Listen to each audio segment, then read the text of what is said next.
think of John's bench and the rest of his team that could really push him hard for a playoff contention. So we're going to kick him out. Next up, we're going to look at Charles's team. I think Charles's team definitely could easily make the playoffs. Frank Gore has a couple of rough matchups, but then again, who isn't rough for San Francisco? And then the other question is Joseph Adai back? I mean, I know Peyton Manning is doing a lot better now, and that could definitely help out Adai's numbers, and I think if that's the case, Charles could easily make the playoffs. And then with Calvin Johnson and Roddy White as his wide receivers, he has a great wide receiving core that I think is arguably the best in our league. And also his bench can provide. I think Charles is definitely a good pick, but if I had to choose between the three, I'm going to have to kick Charles out. Next, we're going to look at Mr. Myers. Myers has second best quarterback in terms of points. He also has Marshawn Lynch, who's been dynamite this year. Big question for him is Steven Jackson ever going to come back? He's been out for, 5 weeks or something. Other thing, he has T.O., Steve Smith, and Hines Ward. All of them can definitely put up points in a week. However, week-to-week basis, they could combine put up 10, 15 points, or they could put up 30, 40 points. So we'll see what happens with them. His bench is fairly decent, but that's about it. We'll move on to Nick. Nick has Tony Romo, who has returned, and he definitely has two favorable matchups for him. With San Francisco and Seattle ahead, he could definitely come back to his form and really start putting up points like he did before his injury. Also, Ronnie Brown and Clinton Portis are solid running backs. Between those three, I think Nick is a great team. However, his receiving core is fairly rough, so, and his bench isn't very deep, so we'll see if he can really push it. If I had to make a choice on one team of these two to kick out, I'd kick Nick out and swap him with Charles, so I'd say those are your top three.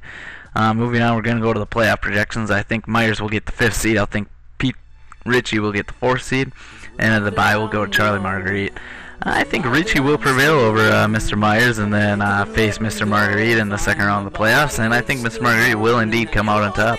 Moving on to the bottom half of the bracket, I think Nick Emanuel will get the 6th seed. I don't know what his team name will be at that point of the year, so I'm not going to say it. Number 3, Lamp Lovers Anonymous, coached by Mr. Melson. I think they will take care of business in that first round and take over Mr. Nick Emanuel and then face Mr. Muscala. And I think I will beat Mr. Muscala. Part of that is bias. The other part of it is just wanting to piss Tony off. So that's the bottom line. Looking at the bracket, we've already seen this. These are the two combined, and we're going to move on to look at Mr. Melson versus Mr. Marguerite. I think Mr. Marguerite will win this game and will walk away with the championship for this league. Great team, solid team. As of late, they haven't really necessarily put up points, but they have proven that they can put up points on a week-to-week basis, and some of the matchups do look favorable for them in the next 5 weeks of the year, so we'll see definitely what happens with that squad. This is what you guys think as of Wednesday. Charlie, 2 votes. Tony, 3 votes. Myers and Nick, both joke votes. Tony, I think, definitely could win the championship. Like I said, I picked myself over Tony just because then Tony can go pissy at us for 2 weeks. So moving on, let's go to consolation. 9th seed will go to Jensen, 8 to John Moore, 10 to 12, and 7th seed to Charles Moore. As I said, he'd be the first one out. I think Jensen definitely can take on John Moore. John's team just can't put up points on consistently. But like I said, he does have 3rd best quarterback, and he's got Marion Barber, who definitely could turn it on. But I think Joe will prevail in this matchup. Next up, we have Charles Moore taking over Scott 12s. I'm sorry, Scott, but you can't spoil everybody's season. Charles will advance to face Mr. Jensen. I think Jensen will indeed walk away with the 7th place ring, or whatever you want to call it, for this year. Which Joe 7th out of 10th.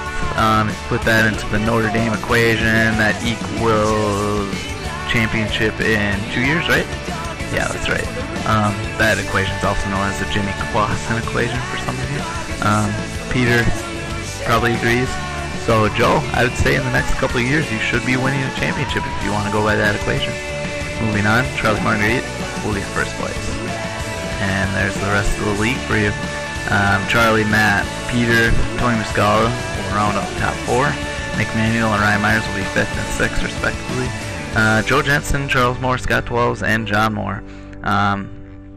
this league is very tight right now. Any of those teams could really be in the top 6, with the exception of Scott 12, who, as we all know, cannot be in the top 6. Oh, that's too bad, Scotty boy. Now, a question for you all. Who is the real Joseph Jensen? Well, we know that one is. That's fairly obvious. That one actually is. And that one is. I went to Facebook to go to Joe's page because he always has stupid pictures that I can put on this video to find some humor. And there were more than one Joe Jensens that came up, and those were 2 more of them. So we'll move on. Joe on Saturday decided to go on a little adventure, and he poked his head into somebody's room and boom! Sees Nick and Charles in the same bed. Joe was quite shocked and, as you can see, quite happy by his discovery, because now it means that not only are Peter and him in a gay relationship, but he found 2 others, even though I think they just pass out because they can't hold their liquor and keep their head above the water. So whatever. That's the end of the show today, boys. Hope you enjoyed. As always, KSFL Tuesday Report. We'll be back next week. Take it easy.